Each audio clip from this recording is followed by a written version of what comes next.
السلام عليكم. طبعا يا جماعه امبارح تركي آل الشيخ حطوا مكافأة كبيرة قوي لفريق الهلال السوداني لو كسب الاهلي. احب اقول لكل حد ضد النادي الاهلي وعاوز الاهلي يخرج من افريقيا، حط مال الدنيا كله في كفه قدام النادي الاهلي. ان شاء الله باذن الله ربنا هيرجح كفه النادي الاهلي. الناس اللي بتقول لك الاهلي بيحارب الدوله، لا ده الدنيا كلها على الاهلي. عشان كده دايما ربنا بينصر النادي الاهلي يا جماعه. ربنا كبير، والنادي الاهلي هو النادي رقم واحد في مصر وفي افريقيا غصب عنا اي حد. النادي الاهلي معروف اللي هو رقم واحد في افريقيا.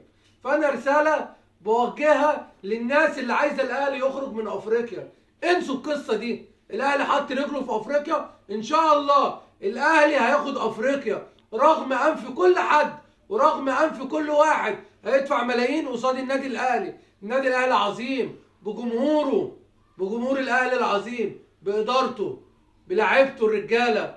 ان شاء الله الاهلي هيكسب بكره يوم السبت وهيفرحنا. السلام عليكم.